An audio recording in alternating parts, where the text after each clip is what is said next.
Hello, everyone. Welcome back to the Deep Dive Discography. I am joined always by my good pal, Mr. Aaron Price. Hello, You get a that's bunch of me. snaps. We're snapping you into place, man. Are we telling poetry now? Yeah, we're slamming, we're just doing slam poetry here. We're doing slam. No, Slam this band po. isn't very slam. Not at all. They're the polar opposite of slam. A band I Fun. actually got into recently. I never really listened to these guys until uh, probably this year, a little bit earlier. So Really? yeah, I always knew they existed, but it was never really my thing. And then as my taste changed and I got older, I got into them. When I first Ah, heard them at the time, I was like, yeah, whatever, not for me. I prefer I Municipal Waste. I saw them quite a while ago, and I've still never seen Municipal Waste. Municipal Waste is good. I've seen them a small handful of times. They to be fair, they also play Canada often enough where it's pretty easy to go catch them. Yeah, which is why it's like, why have I never seen them, but I've seen Iron Reagan. Yeah, they don't really play Canada very often. They mostly play a lot of American shows because they have more festivals that are like catered to that. And obviously, and it's like a super group as well, so it's harder Yeah, to just put a tour together. absolutely, absolutely. I like Iron Reagan, generally speaking. I think this band's pretty cool. For those who are uninitiated, it's basically half of Municipal Waste doing a slightly punkier thrash crossover kind of band. I wish this band was a little bit more hardcore, but if Municipal Waste is thrash crossover, then Iron Reagan's a little bit more towards the punk side of the spectrum. You know what I'm saying? Definitely. They're not It is. quite a It, hardcore band, but no, but you can definitely tell it's two sides of the same coin, which is also really interesting. they appeal to a lot of hardcore fans. I've noticed.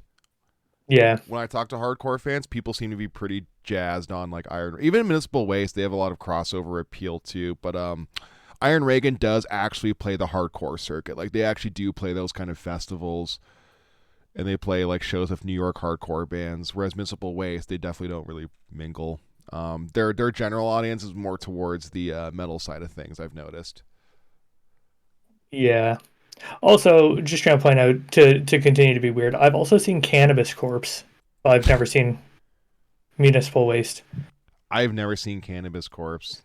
I saw them with Soulfly when Soulfly played zero Soulfly songs. Weird. What do they play? Um, was it Car Bomb? Nail Bomb? Nail Bomb. Oh, I didn't know about that actually. That's the band, right? The other band that Max Cavalera was in. It was Car. No, I Nail think it's Nail Bomb. Bomb. Yeah, Yeah, Car Bomb is the really weird Meshuggah style band. yeah, that band. But Right, yeah, right. they played the one and only Nail Bomb album in its entirety and then called it a day. Was it good? Yeah, yeah, it's pretty Actually, I decent. I never listened to Nail Bomb. I have no idea what it sounds like. It's very political Sepultura, like Sepultura, basically. Oh, it's interesting. Yeah, Cannabis Corpse shreds. Brandon Ellis is one hell of a guitar player. I don't know if he still plays with them anymore, but I don't even know if he played with them when I saw them. oh yeah, he might have left already. Um, yeah, Anyways, this Iron Reagan, they have a couple releases here. I believe their first release is an album called Worse Than Dead, and I call it an album in the loosest sense of the terms because it's like 25 minutes long. it's 25 minutes long and 19 songs. Yeah, it's pretty cool. You, you know the best part about getting to see Iron Reagan? They play their whole discography, don't they? They play a lot of fucking songs. Yeah, yeah, they sure do. Can I just point out how weird this lineup was that I saw them on? Yeah. Black Crown Initiate, Exhumed, Iron Reagan, Napalm Death, and Voivod. Who is that for? I don't know. I'm like the only person on planet Earth who probably likes all of those bands. Um, Actually, I Voivod don't is like boring as Voivod. shit to me. But outside of Voivod, I was down for every other band on this tour. Dude, I don't get Voivod. I could write a book But about like why I don't understand Voivod. Voivod played Pink Floyd, so that was something. Like the whole album? No, no, they just Oh. played a Pink Floyd song. I think it's hilarious that they just did a whole like cover set of Pink Floyd songs. That would be kind of funny. After seeing, okay, I've seen Soulfly once, and that's the only time I've seen Max Cavalera live. Uh-huh. After seeing Soulfly not play a single Soulfly or Sepultura song, Yeah. I don't need to see another cover set ever in my life. Yeah, that's pretty fair. How was Soulfly set? Uh, I mean, they were decent, Yeah, but I'm again, not. they I'm not. didn't. They didn't play any songs that I actually knew because they just played that nail bomb. Fair enough. I'm not Yeah. really a what you call it, Soulfly kind of fella. Like I think they're fine. I just not really my bag. If I'm gonna go, the thing is, if I'm gonna go see Max Cavalera, I want to see Roots Bloody Roots, Yeah. and I didn't. Yeah. But Yeah. yeah, I feel that. Yeah. Iron Reagan played when I saw them. Keep in mind, they were the second band on the stage. They Mm. played 17 songs. So like what, 15-minute set? Yeah, pretty much. That's a weird lineup. I would like that lineup, but yeah. Yeah, I mean, like literally axe fucking Voivod and put in something else, and it is like it's a great lineup. Yeah. I feel like that's a very like hardcore oriented lineup because Napalm Death. I know they have a lot of appeal to the metal crowd, but I feel like they're so much closer to a hardcore band these days. They really are. Their new stuff is pretty hardcore. And then yeah, Exhumed, which is just old school death metal, Yeah. and Black Crown Initiate. Exhumed is kind of funny. They have like this weird like skate appeal. A lot of They skaters like do. Exhumed. Yeah. Weird. This weird like culture thing that they have going on. Exhumed is cool. Wow. But yeah, Worse Than Dead, Not my favorite release, honestly. Probably my least favorite thing they've ever put out. probably. It's I I agree with that. it's kind of noisy and unfocused. Uh, yeah, I mean it's got a pretty clear, um, like it pretty clearly points out what it's talking about. It does a pretty good job of just being like, yep, we want to be a political band and talk shit about just politics in general. Yeah. It's a And yeah, Yeah, I think they're pretty good at getting their mission statement across. Actually, I just think like my issue with the set list is like because it's so loud and every song's basically just a blast beat. I find it doesn't really stick out very well. that's fair. Yeah, they and like they do a much better job. It's it's I think it's kind of ironic, but they do a much better job later in their discography of having these obviously very chanty choruses Yeah, yeah, and these very sticky, basically political campaign, political slogan choruses. yeah. So That's yeah, a good gimmick. I think they do. I find as discography kind of goes on, they focus their sound a bit more. They turn a bit more mid-paced, which as a result sometimes makes it feel like these are songs that I just felt weren't quite thrash enough to be Municipal Waste. It's kind of yeah, the feeling I get sometimes. Not always. I don't want to like kind of mislead what they sound like, but they do sound a lot like Municipal Waste, like because the vocalist is the same, which and he does the same voice. So yeah, aesthetically, they're very very close to each other. So yeah. No, they definitely are. It's just like you said, it's instrumentally they are two sides of the same coin, and it's just are you going more thrash or are you going more hardcore? yeah, yeah. And They I never feel like they really. just kind of write riffs and stuff, and then it's like this is a hardcore one. Save that for the Iron Reagan. Yeah, yeah, I could see that. Especially when it comes to the 20-second songs, which are just like one riff and like a blast beat in like one or two lyrics. Like I think that's really funny shit when they do that. I think it's cool, even though I don't remember those songs very well because it's just one riff that just like ends so quickly. But like, um, I I don't know. just Your kid's an asshole sticks out. yeah, that's fucking funny. I wish they lean a little bit more into the hardcore though. I'm Um, kind of happy with the balance that they get. yeah, I think so. I think the parts that are hardcore on this in this discography are probably some of the highlights because it does make it feel slightly different than Municipal Waste, right? Like when they play thrash riffs, you can kind of, if you were to just like isolate those thrash riffs and just like send them to me, I would have mistaken them for Municipal Waste songs and probably not think much of it. Like, Yeah. Which is the fun part. Like it is essentially the same band. So, Mhm. but yeah, I mean, I've got no issue with that Yeah, because for any Municipal Waste fans, you're getting more music. It I may be a think slightly different lineup, but you're just getting more music. I think generally I like Iron Reagan a little bit more. I do. I like the fact that these songs have something to say as opposed to just fucking pizza thrash. Yeah, every Municipal Waste song is just beer, babes, and nuclear waste. Yeah, Like which God I bless mean, them. it can be fun. I've no issue with it, but goddamn, it does get a bit boring after a while. Yeah, yeah. They have like Andrew WK syndrome, where every song's about partying, good times, and then you grow up, you But go well, through a depressive phase. Like I don't want to party today, guys. Like, see, their grown up songs are just Iron Reagan, and yeah, they do it well. that's true. Yeah, this album here is pretty long. Well, no, it's not. Sorry, it's long track listing wise. I There's a have a lot of hard songs, time. but it's not long. Yeah, yeah. I have a hard time remembering some of these tracks, but generally speaking, even though I think it's their like least interesting output, I still think Worse Than Dead is generally a pretty good release. I just would rather put on honestly the Tyranny of the Will or like Crossover Ministry or one of like the split EPs rather than this one. Yeah, I mean, speaking of split EPs, they did one with Exhumed. Yes, they did. How do you feel about this one? Um, I mean, I know this is we're not talking about Exhumed, even though they keep coming up. The fact that they cover Minor Threat is pretty weird and I think that's interesting. pretty funny. But yeah, I mean, I do like the fact that there's a song on Iron Reagan's side that's called "Holy Water Makes Me Wet." Yeah, yeah, that's pretty funny.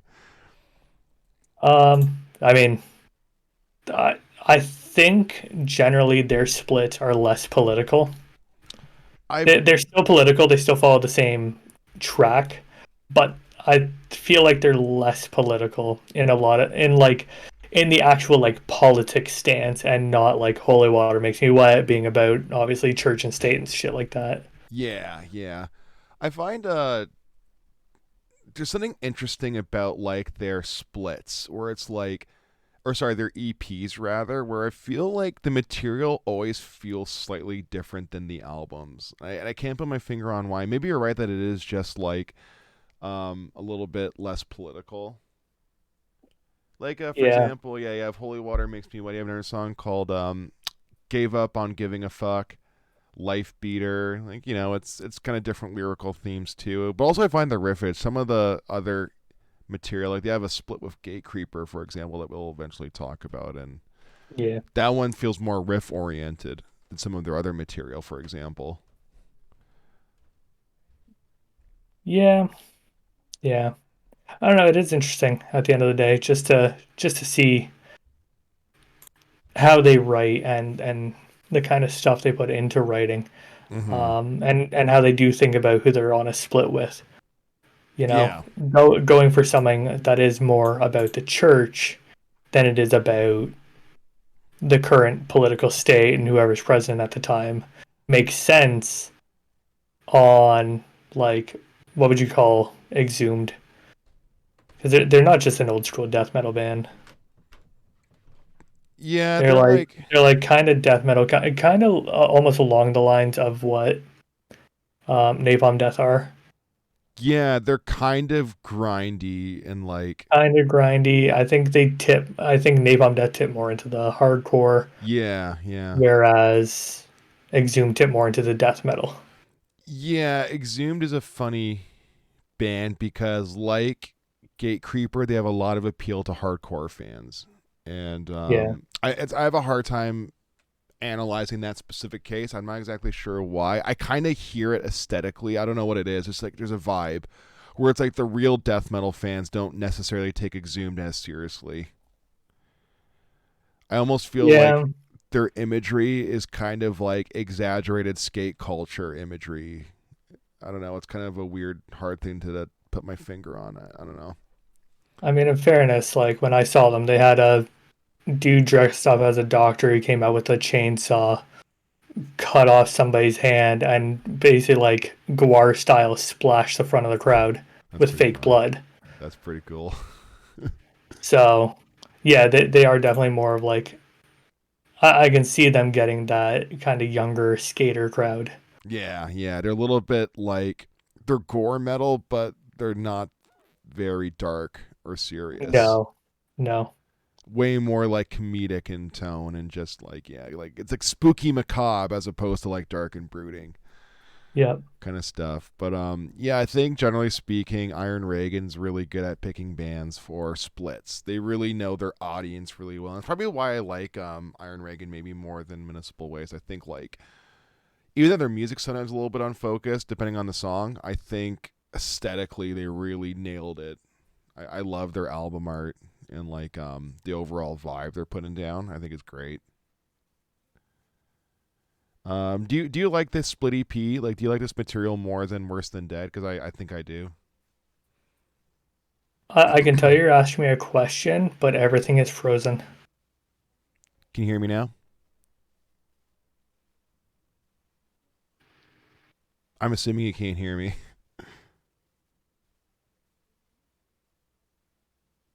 Well, this is interesting. Can you hear me? Because I can hear you.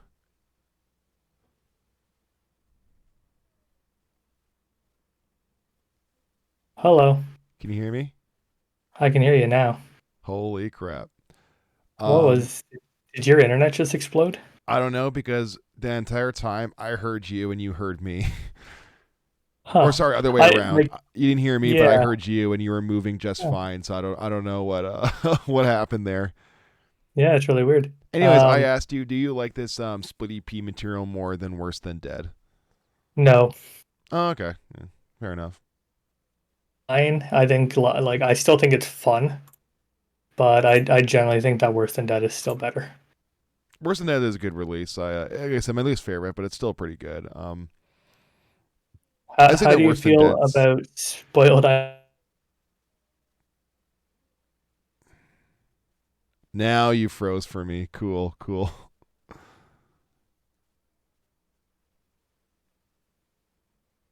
Oh no. Yeah, spoiled identities is like 5 minutes long. Oh no. This is not ideal. I don't know why they come back for brief moments. Oh, I can actually hear you now, so that's something. Yeah, my Yeah, I internet mean, just committed suicide. I'm so sorry. yeah, you're gonna just commit seppuku. I'm sorry. What Uh, what were you saying after we finished our point about the split? oh, I was just bringing up the spoiled identity EP and the fact that it's 5 minutes long and it's 15 songs. You know what? I'm not gonna lie to you, dude. I actually did not catch that EP. Yeah, you had to go and look for it. The We're basically the only reason I know it exists is because they actually played songs off of it when I saw them. yeah, Because all the songs are like 10 to 20 seconds long, so yeah. it's not very hard to fit a couple of those in. Fill me in on this EP. What did I miss exactly? I did not. It's not on their Spotify, so that's partially how I didn't catch wind of this one. And I'm actually on their record label's Bandcamp, and I actually don't see that one either. It was probably independently released, in fairness. Weird. Um, oh, it was originally released as a free online download and as a 7-inch flexi disc in Decibel. Oh, interesting. Okay. Wait, I think I own it. I think that's how I heard it. I think I actually own this. Oh, I'm gonna have to look. I'll post a picture of it on the Instagram if I actually own it. But yeah, it's I mean like your kid's an asshole's on here type thing. It's basically those kinds of songs. that's fucking hilarious. It was recorded at the same time as Tyranny at Will, Yeah. But yeah, you have let's see. Just trying to do some cross referencing. Glocking Out is on here. Glocking Out's also on another release. Yeah, it's on Tyranny of Will. That's it. Yeah, yeah. Your Kid's an Asshole's on here. Doo-doo-doo. That may be it. That made it onto both releases, but still, yeah, there are. It's basically like that. It's those kinds of songs. It's just very very quick, punky songs with a message. Like your kid being a dickhead. Yeah, Also, there's a lot of different album art variants I'm seeing for this thing, so that's always pretty cool. that's fair. Yeah, Yeah. Well, there you go. So what came out after Spoiled Identity? Was that finally Tyranny of Will? finally Tyranny of Will. I really like this album. I think it might be my favorite of theirs. Yeah, no, I agree. It's so again, this is 30 minutes long, just over, Yeah. and 24 songs. Yeah. And shocking, there's Mm. a 4-minute song on this album. Yeah, isn't that weird? It just kind of comes in out of nowhere, seemingly. It's like, oh, okay, well, this is an actual like song with a beginning, middle, and end. Four More Years is actually also one of the better songs. Actually, Oh, I it's like it a like lot. the best song that they have. Yeah. I'm glad when I saw them. Like, so I realized when I saw them, it was the first time they'd ever played Toronto. Uh huh. And yeah, it was after Tyranny of Will came out, so I'm happy about that. Yeah. You definitely got lucky. That's a pretty good set list, I would imagine. And what I like about this album in particular is that I feel like it's really, really well focused, right? Like there's a lot more hooks on this one, and a lot more memorable parts because the album really knows like when to slow down Yeah, and like kind of give you those like more like two-steppy kind of moments. Whereas like the first album is straight up just blasting constantly all the time. This one is a little bit more of the two-step, and I think that's great. And yeah, the they songwriting's all sorry. go ahead. Like I say, just generally, I think the songwriting's better. Like you do have songs like Four More Years and Miserable Failure and stuff like that, which feel like more like actual proper songs. Yeah, I think the biggest thing that this album does right is it has a really good use of samples throughout it to Yeah. help break up everything that's happening. Like Your Kid's an Asshole, where it has I can't even remember his name. He went viral for being like just really weird, even though he's not actually that weird. I don't know who But you're yeah, talking about. I'll take your word for it though. um, yeah. Why can't I think of his fucking name? Anyways, yeah. If you listen to Your Kid's an Asshole, you'll hear it. Where it's this weird guy who got really popular. I think he got popular on Vine first, which Mm. tells you the fucking era that this came out. And it's 2014. This Yeah, album came yeah, out. Yeah, yeah. And I saw them February 15th. So, that's so funny. Yeah, but dude. yeah, This album is pretty sweet. This album is maybe less thrash than the previous one. A little bit more on the hardcore side, I find. yeah, definitely more on the hardcore side. Um, yeah, you have songs like Miserable Failure, which is basically like, stop trying to tell me to get a fucking 9 to 5 job. I don't want one. Yeah, I like that Like, song a lot. It's really fun. yeah, yeah, like it has a really good message. Yeah. Obviously, 4 More Years is, it's pretty obvious. You don't have to be from America to be able to piece together what it's about. No, probably not. Cla- you have Class Holes, which is obviously about Yep. the class system. Like I think there is a lot of really good stuff going on throughout this. Plus, you have a song like "Rat Shit," which is literally just about how we'll all get eaten by rats in the end. Yeah, yeah. Some songs are definitely a little bit more like like a little bit like less messagey, right? Like you have songs like "The Living Skull," like "Close to Toast," "Eyeball Gore," Fun less fact: "The political. Living Skull" is actually was written about Dave Brockie. I actually don't know who that is. Odorous from Guar. Oh, really? Actually, I didn't Yep. know about that. That's Yep. funny. Yeah, it's written about him because yeah, this would have come out shortly after he died. I guess Oh, probably a year or so. yeah, that would be that would make sense. Okay, then fair enough. Yeah, this Yay! this album is pretty sweet. You have the political bangers like "In Greed We Trust." You have "Glocking Out," which is kind of funny. Yeah, The title track yeah. is great. It's just overall just peak Iron Reagan. I think It is. I like it a lot. I think you all should listen to it. Yeah, this one is definitely a uh, a must listen. Absolutely. Um, After that, it goes straight to Crossover Ministry. Is that correct? That's correct. And Crossover Ministry is essentially a continuation of that same sound. It came out a couple years after the 3 years. Tyranny of Will. Yeah, 3 years later. Um, I don't like Crossover Ministry as much, but there are some like really good high points on here. I think. Yeah, I think there's some pretty boring, not boring, but there's parts that Yeah, take you out of it I agree. much more than like I don't think there's any part that really takes you out of Tyranny of Will. You know what it is for me? I feel like this album is the combination of both of their sounds. This album has the fast, blasty nonsense tracks, and it has a lot of mid-pace stuff on it. It's Yeah, like and I trying to think they bridge the gap. yeah, and definitely think they do that mid pace far better. Yeah, I would generally agree because I don't really remember their fast songs nearly as much.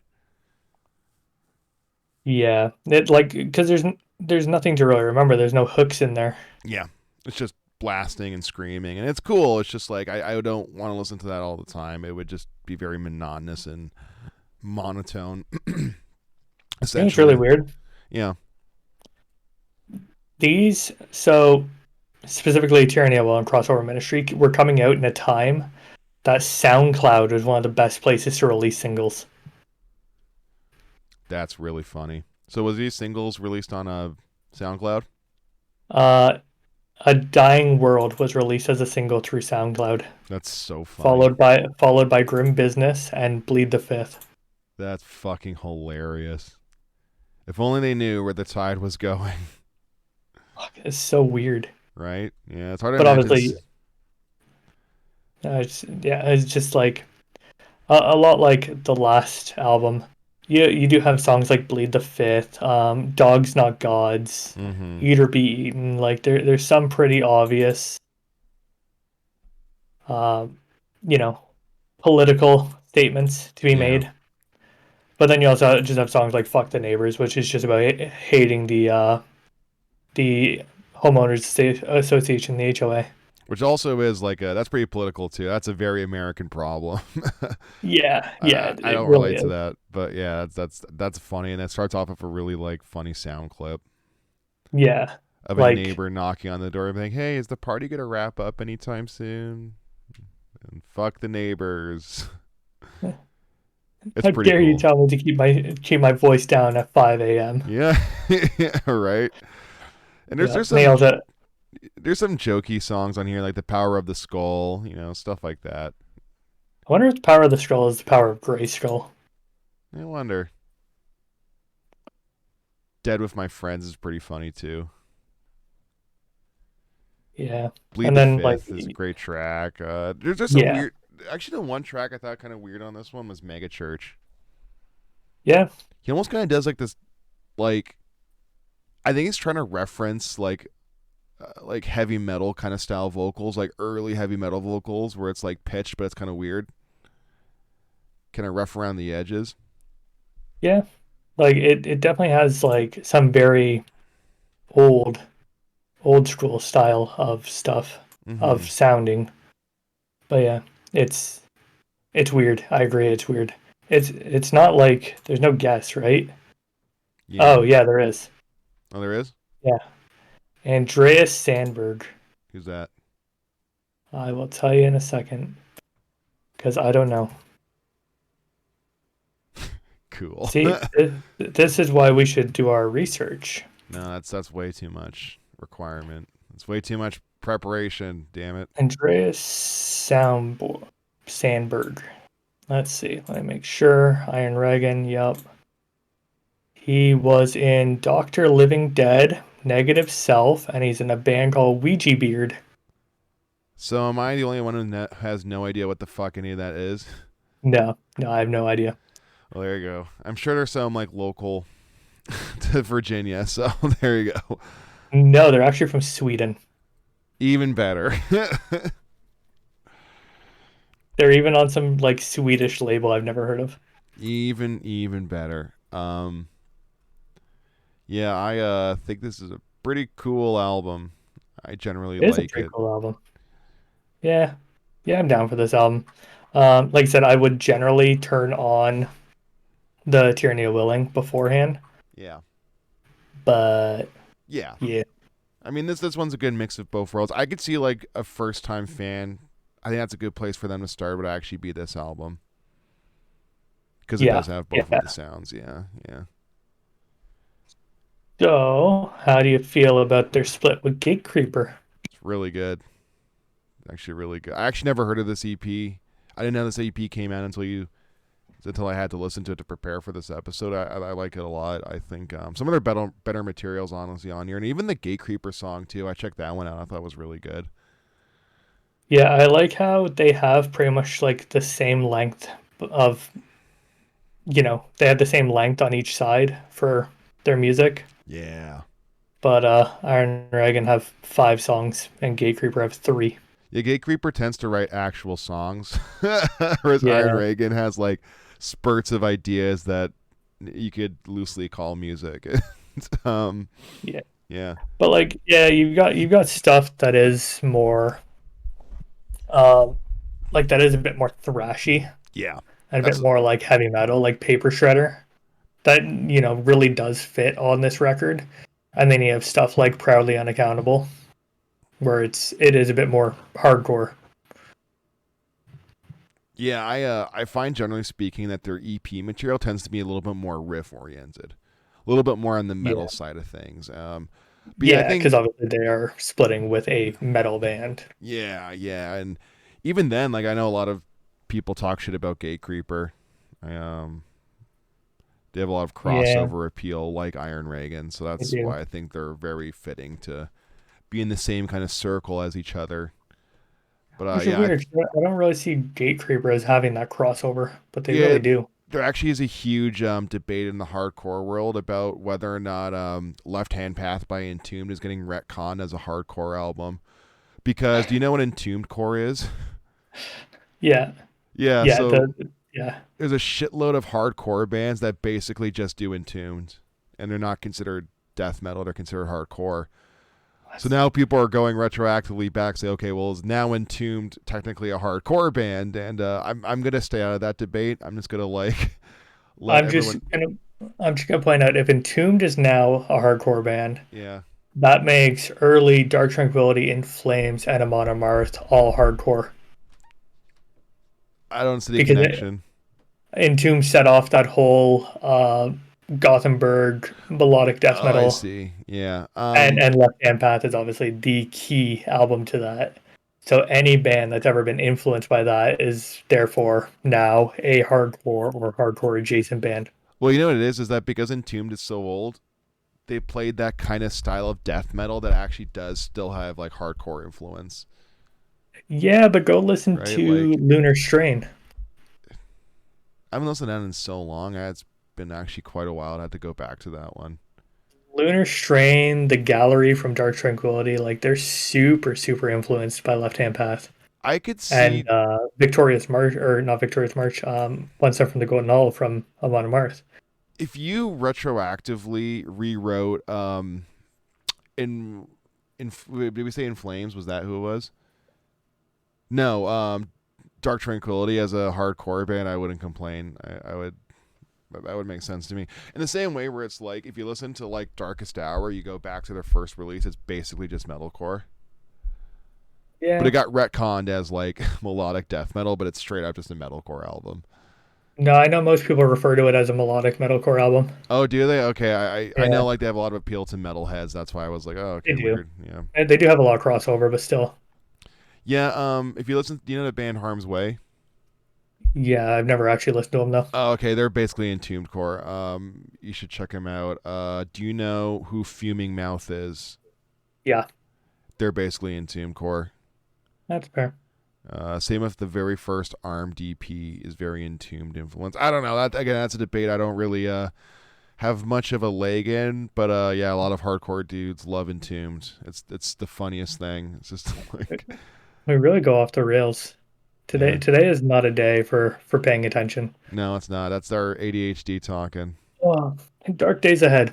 Did you take your meds today?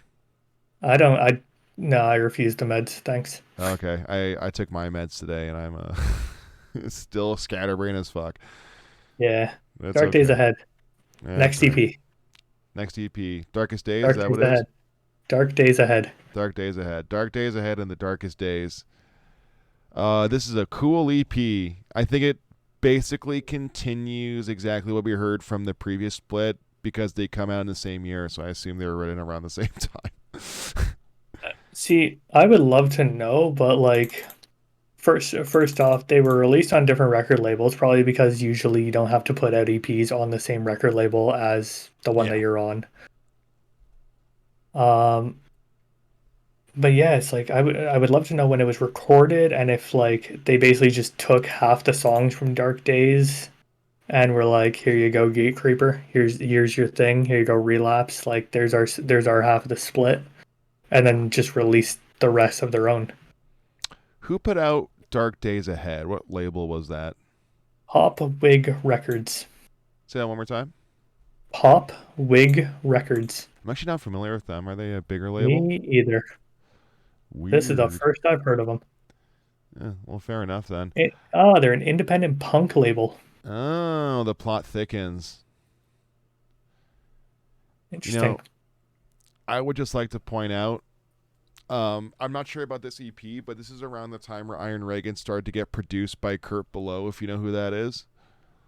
Mm, Not off the top of my head. He is the guitar player from Converge, and he has a studio that's really big in Massachusetts called God City Studios, and he's produced a lot of shit you've probably heard before. He did the High on Fire stuff. He did like Trap Them, and he did a bunch of shit. He did the Armed and stuff. He's a really really big producer when he's not doing whatchamacallit, Converge stuff. So yeah, he started doing Iron Reagan. He actually did a fair bit of Iron Reagan releases.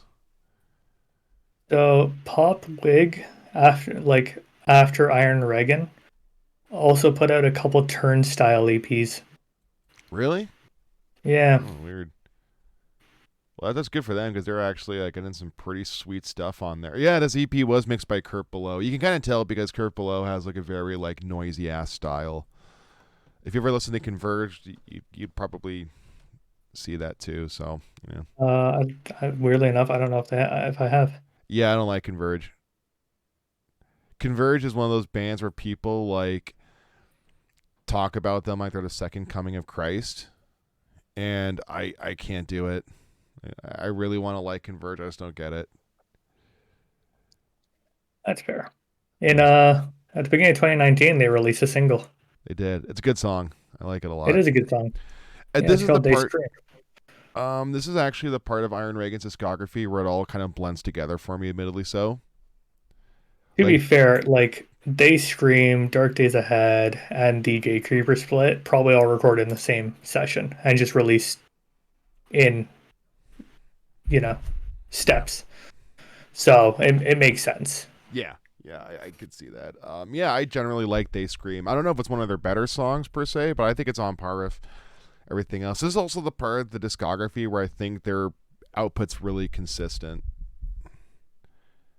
I don't think any Yeah, of the songs they release on these EPs or this single are particularly better than the other ones. You know what I'm saying? Like they're to me they're of the same kind of like general quality and flow. yeah, yeah, they are. I'm interested to see what happens with their next release. Um, because, well, I mean, it's not like it's going to make a huge difference, but in 2020, but just before the pandemic, they kicked Rob Scotus out of the band, and Rob Scotus also got kicked out of his own restaurant. So that was a thing. For those who don't remember, I believe it was a sexual assault allegations. Apparently, he was a big drunken perv. Sexual misconduct allegations. But Yeah. yeah, if you don't, if these allegations come out and are never disproven, or even if they come out and you believe there is any form of viability to them, get rid of the fucking member who did it. Cough, cough, the casualties. Yeah, I forgot the casualties existed until just now. They're playing the hard luck soon. Yeah. I, Do you know what's I know that crazy? They're like the biggest. They were such a big band, and like now, like they just can't get a fucking great gig to save their life. most people refuse to fucking book them for Yeah. obvious reasons. Because why would you? Yeah, dude. Bad for Like business. they didn't kick the dude out. He left like on good terms because the band wasn't able to get any gigs with him in the band. And what do you know? Now they're playing the hard luck. Yeah, I mean they're getting gigs, but yeah, But for a band of their like influence and legacy, that's fucking pathetic. yeah, Honestly, like that's not good. It's not good. When you're the casualties, you should be playing much larger venues because people tend to enjoy your older catalog. But yeah, dude, it's pretty icky. Especially in the hardcore sphere too. That's like a huge, huge faux pas. yeah, In any other sphere, but obviously other spheres are way more tolerant of that stuff. Like that stuff is way more tolerated in like the hip hop and the metal community, for example, right? And but in the hardcore world, like that's like a death sentence if you people are yeah. not down for that. It is weird how to compare how different genres kind of treat it. Oh yeah, dude, it's like fucking night and day, dude. It's crazy because like every genre has their own subculture, right? And like and that's what I think is so fascinating about heavy music is like to a layman, all of this shit sounds the same. Like we're talking about Iron Reagan being crossover thrash, and we're talking about hardcore punk. But if you're just like Joe Blow or Everyday Karen or Susan, and I put on like I don't know like fucking Iron Reagan or Cannibal Corpse or Suicide Silence, could say, yep, that's all the same shit. Like it's just so bizarre. But what really separates these things, I think, is culture. I think culture is the number one defining factor of music. Culture and image. If you don't relate Yeah, to the culture or the image, you're not going to relate to the music, right? yeah, You know what? I actually had a funny moment. Speaking of like culture, is like here's how you know you're becoming old is when you see a music culture and you don't even understand the context in which something came out. Have you heard the new Polyphia single? I don't even know who that is. Oh, Polyphia, you don't know them? They're I just thought you would have heard. They're really big. They're like a probably the biggest instrumental shredder band. Do you know Oh, Tim I don't know who it Henson? is. No, not off the top of my head. He's a very famous like guitar player. He's very pretty. He's known for being like unusually handsome. But anyways, they put out a song which has like this girl singing. I think her name is Jessie Black, if I'm not mistaken. It's one of their only songs that have vocals on it, and it's like has a lot of like J-pop influence mixed with like fusion guitar and just like shred and stuff. So like I was like watching a music video reaction about it, and my mom was in the room over, and she was like, "What the fuck are you listening to?" Because it was like she was hearing like this fusion guitar riff with like these trap drums and this really high voice that's singing in Japanese and half English and stuff, and like the music video is all colorful and chibi and stuff, and she was like what the fuck is this? Like I don't even know like where this comes from, and I just thought that was so funny because it's like it's so far removed from like her sphere of like culture that like that to her is just alien. It's like what are these kids doing, you know? Yeah, they also have a song with baby metal. Oh, Polyphia. Yeah, No, I didn't know that actually. I must have missed that one. this is a very poppy song. Anyways, we're now off track again. So in 2017, obviously, Iron Reagan released their last actual album, and before a couple weeks ago, in 2017, Municipal Waste had also released their last album. When do you think we're seeing new Iron Reagan? Hopefully soon. Yeah, When are we seeing new Municipal Waste? Because Municipal Waste obviously is touring right now. They're touring quite a bit. But I there's think a I new Municipal Waste album out. wait. There is. Where have you been? Not paying attention. Clearly, Jesus Really? Christ. I think yeah, it is out. They come out already? Fuck, I gotta Yeah. pay attention, dude. You literally just went and saw them. It was probably the banner in the fucking background. You know, I thought that album art looked new. What the fuck? Okay. I'm going to our Instagram to see if you posted a picture I of did. The banner's right there in the background. One of the better shots I took is like just front and center the banner behind what's the singer's name? Tony. Behind Paul. God, you are something special. Yeah, Electrified Brain. Yeah, I did know that. My bad. Sure you did. Also, I really appreciate how their 2017 album is called Slime and Punishment. I think that's fucking hilarious. That's really funny. Yeah. Yeah, I would like to see some new Iron Reagan. I think the world needs it right now. I hope they play some like really sick hardcore festivals. 'Cause I just want a two-step in a pit to some Iron Reagan. I think that'd be really cool. Yeah, I could go for some new Iron Reagan. I'd be for it. Do you think the world's ready?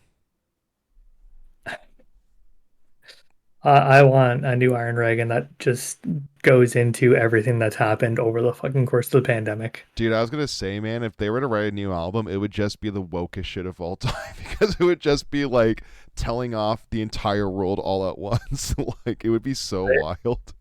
It fucking works for them. That's the thing. I know. I would much rather get told off by Iron Reagan than so many other bands. Yeah. Dude, getting told off by Kid Rock doesn't hit the same. Yeah. How do you feel about the fact that Kid Rock has told you off? Not well. It's like you know, look at the messenger, and then ask yourself, how personal should I take this attack? Very, if he's telling you that you're wrong. He's And telling you, if he's telling you you're wrong, and you can actually look at yourself and be like, fuck, I am. And Kid Rock's telling me that. You know the thing about it is too is like I feel like it would be hard though because I don't even know if me and Kid Rock agree on what is reality. It's true. You know I don't that's the think funniest. anyone really does. What's that? I don't think anyone really agrees on what reality is. I think sometimes more than others. I think some people are just like not on the same plane of existence. Like like if you talk to a Yeah. person who's like, yeah, dude, I've fucking seen Bigfoot, you would be like, okay, our perceptions of Yeah. reality are not like. Wait, you seen Bigfoot? No, I was saying cool. Oh, Yeah, thumbs up. I was Yeah, hoping that you yeah. were like, yeah, dude, I've seen Bigfoot. What are you talking I've seen about? He's Bigfoot. real. Fucking yeah, man. We're talking shit about Bigfoot for. Exactly, man. Sasquatch is real. And it's the same person. Thing. Yeah. Is a Yeti. Sasquatch, Bigfoot, Abominable Snowman, Yeti, all the same thing. I was gonna say, yeah, Yeti and a Bigfoot are essentially the same thing. Because whenever you're drawing them a cartoon, you're essentially just drawing like a white Bigfoot. Yeah, yeah. Because It's Bigfoot it's has it's all brown meant. fur. Yeah, it's all the same myth. It's just different places. Yeah, yeah, Just like the Kraken and the Leviathan are technically from the same issue. right. Which is They're the also, same. yeah, yeah. They're the same myth, just perceived differently. But you know what it is And too. just It's like like Iron Reagan and Municipal Waste, they're the same band, just perceived differently. I've never seen them in the same room together. It's the It's weirdest true. thing. But True. what I think is interesting is I think Bigfoot must have like an FDA or sorry an NDA. So like that's why there's no like in focus photos. Like you get to meet Bigfoot, but it's like if you take a fucking in focus photo, I'm gonna kill you. I'm gonna find out where you live. I'm gonna kill your family. Well, no, no, no, no. Notice how it's like Bigfoot's only ever seen in America, really, right? Yeah, yeah. Well, Canada Which too. means, well, mostly in America. Yeah, yeah, fair. So let's be real. Bigfoot's whole thing is if you see Bigfoot and you tell people about it and prove that he's real, he will fucking sue your ass. Take you to He court. will. Yeah, exactly. Because Like America just has a thing for suing people. he probably has the same legal team that got OJ off. That's why he gets away with it every time. Kim Kardashian's Yeah, he had Robert Kardashian. Oh, Robert yeah. Kardashian's dead. Rest in peace. So he had to get someone else to Uh, take his place. Yeah. Do you see that rumor that James Hetfield was dating Kim Kardashian? Apparently that was I false, did. right? See, I don't know if it ever came out as being false. I just assumed it was false because it's like that's just way too stupid to be real. It's too stupid. Also, I was hoping it was real though. I was hoping it was real because you know how oh, who was the bloke who took over for Heineman? Gary Holt had like the Kill the Kardashian shirt. I think it'd be really Yeah. funny if James Hetfield actually did date the Kardashians, and then him and like they had a beef because he was like, "Yo, why are you like hating on my girlfriend's fucking lineage, dude? Like that's not cool." Gary Holt from Exodus, and We're then they never would ever like taking you on tour. yeah, that would actually be a Dang. huge blow though. If Metallica's like, yeah, you're not touring with us, like we're friends, but fuck But you. Metallica doesn't take trash bands on tour anyways. That's true. That's true. That's a good point. Yeah, you're right. You're right. It's like it's almost like they don't even acknowledge thrash metal exists anymore. Like, Metallica, like I do appreciate Metallica uses where they're at to push smaller bands, mm-hmm. but yeah, it some of the lineups they choose are weird. Did you see that Ice Nine Kills open up for Metallica Yeah, in like Vegas? I think it was. That's not crazy. That's that's not even the fucking weirdest nuts. one. Ice Nine Kills are fucking huge now, though. Yeah, they're massive. They're fucking. They kind of like they've been around for a while too. Like they're old. Okay, I say they're Yeah. old, but like I mean like they've been a band for almost 18 or 19 years. Like they're not new. So it's amazing. But have you also listened to their newest stuff? Have you ever checked out their newest album? I don't think I've ever listened to them. It's weird. I don't know if you'll like it honestly. They're, Imagine they're a band that does really well at being really popular because I yeah. know a lot about them and I've never fucking listened to them. They're really good at their image. And the Yeah. singer guy, he has a lot of star power. But yeah, imagine what's a good comparison? Imagine asking Alexandria kind of metalcore, but a lot techier. Like really, really, really techy, but then they have like very theatrical choruses, almost like Ghost, I mean, that sounds right on my alley. with a very like effeminate kind of like male singing voice. Like I like it a lot. I think it's fucking sick. It shreds really hard. Like those guys fucking shred, dude. So, anyways, yeah, they open up for Metallica, and I could see that. Like, I would like that lineup because I'm into weird shit. I have bad taste, so like for me, that's fucking sick. But like, I could imagine like if you're like a 50-year-old like dad and you probably went there like haven't listened to new music in like since the 90s, you'd be like, what the fuck is this? Like, you'd Well, hate it, you know? on the West Coast in Canada, Metallica had Gojira open for them. It's That's kind of the cool. same, like obviously very different style, but yeah, kind of the same thing where it's just like, what is happening? I feel like Gojira is a better fit, quote unquote, than Ice Nine Kills. Even though I I mean, would prefer to see Ice Nine Kills open up for them. yeah, I mean, at this point, so would I because I've never seen them, whereas I've seen Gojira. So Gojira is much more of a straight up metal band, and that's why they kind of like fit better, right? Like you like a they 50 are year old. pretty weird, though. They are weird. They are weird. But like if they played like the heavy shit, a 50-year-old like boomer dad might be like, oh, like it's not for me, but like whatever. Like, it's just metal. I don't, whatever. Like take it or leave it. Oh yeah, they had fucking Bokassa open for them in Germany. Who's Bokassa? I don't know them. They're like a ska band, like What? ska punk. If I'm thinking of the What right the fuck? band, That's weird. Bokassa, Bokassa band. Um, oh, maybe I'm thinking of a different band. They are a stoner hardcore band, a stoner rock hardcore punk band. That actually kind of fits though. That actually makes That, sense. that they call themselves stoner punk. Do you think it's any good? I don't know. Because dude, I can't tell from that description if I'd even like that or not. I don't really Lars like. Ulrich is a big fan, if that tells you anything. Who is? Sorry. Lars, Does Lars have good taste? I don't know. I would assume so because he generally picks all the bands that tour with them. Does he actually? Yeah, he has like so Lars does a lot of the behind the scenes. This has turned into a Metallica episode now. Lars Whatever. Lars does a lot of behind the scenes with Metallica. So you know how they play like different songs at every show? Yeah. Lars goes through a lot of stats for like Spotify and stuff like that and finds the songs that have been played, like listened to the most in each city, and then looks up previous set lists from that city to find songs that are being listened to a lot but haven't been played Yeah. or haven't been played like in the past few times that they've been there. That's actually pretty cool. He does a lot of behind the scenes. It's actually pretty neat to dive into. I actually respect that a lot. That actually kind of explains why they keep him around. Because if Lars wants to keep his ear to the ground and like check out the stats, think about up and coming, because he's really good at picking bands that are on the up and coming. Yeah. He did that. Yeah, so I know Baby Metal opened for Metallica, Volbeat when they were a smaller Right. band. Um, Volbeat opened for them when I saw Metallica. yeah, that was like 2000, probably like 8 or 9, like when Volbeat wasn't nearly as popular. So for them, that was probably like a huge deal, right? Well, Volbeat opened for Megadeth They did, in yeah.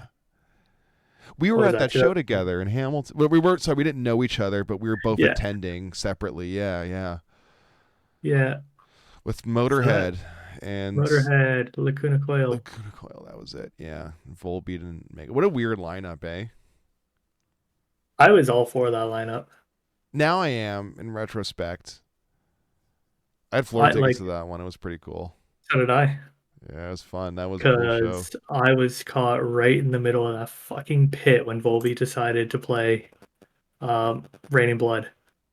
Oh, I don't even remember that, dude. That was so long ago.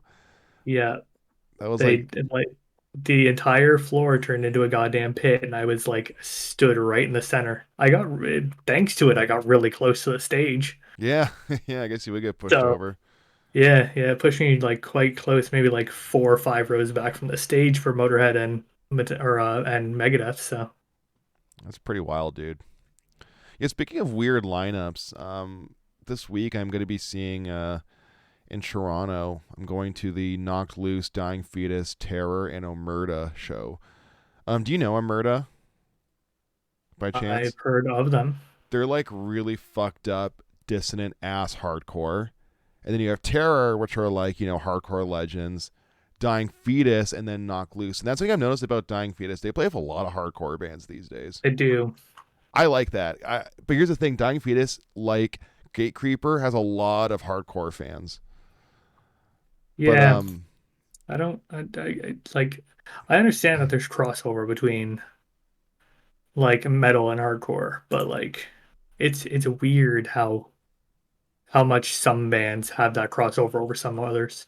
I know why Dying Fetus does, because they're really close. They're a New York band. They're really close to the New York hardcore scene. They probably just ended up playing a lot of those shows just because it was the Yeah, only shows that kind of fit them. Yeah, it's fair. yeah. Like hardcore, New York hardcore has a lot of like those like tunka tung tung tuka tuka tung kind of like And rhythmic kind of slam parts. So I can say, in fairness, like if you look at early Dying Fetus, a lot of it is along the same lines of Napalm Death. yeah, yeah. So if you're playing like basically just more extreme hardcore, you kind of just fit in with the hardcore bands. And then as they made a name for themselves, obviously they just kind of yeah. But also there's like, especially their early Dying Fetus stuff.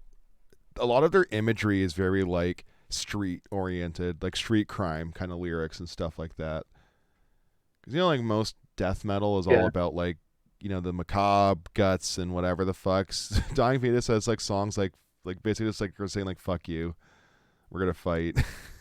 Like it's pretty funny. Like that lineup that I did photos at where it was like Dying Fetus, Chelsea Grin, Body Snatcher with Undeath and Frozen Soul. That was a wild lineup. I like that lineup a lot. I thought it was fucking cool. But it's just so funny, man, because I remember I was in a death metal Facebook group and like people were like, "Fuck, all these Body Snatcher fans are Yeah, like throwing down and stuff," and I was like, "That's so funny to me." just bitching and complaining about pretty much all the fucking bands that weren't Dying Fetus. It's like, yeah, well, guess what? Should just not gone to the show if that's how you're gonna be. Yeah, they love Dying Fetus, but they hate who Dying Fetus tears. Which I think that's like big brain energy. Where Dying Fetus is like, "Fuck you, I'm just gonna go play with like Knocked Loose." I remember like I saw a Facebook comment because like when I saw like the sponsored ad for the show, someone was like, huh, "Good luck to Knock Loose for following up Dying Fetus." And it's like, yo, dude, I'm gonna be really rude for a second. Dying Fetus is like obviously great, and they shred like so hard, but their stage presence not the greatest. They're very statuesque because they're both multitasking and like they're Yeah, kind of old. Like they don't need to win us over. But Knocked Loose is a very high energy show. Like, yeah, dude, I wouldn't want to play after Knocked Loose. That's a hard fucking act to follow, man. That crowd's gonna be fucking crazy, dude. yeah. It's kind of the thing is like if you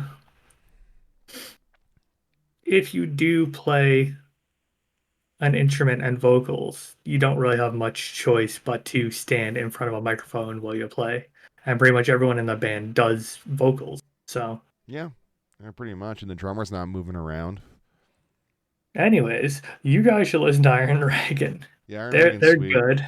They do stuff and it's quite good. And you should also check out our YouTube because as of right now, our most recent video is Marcus having an hour-long chat with is it mall crimes? It's mall I've crimes, never yeah. been As in yeah, like I've a not been shopping sure. mall. Yeah.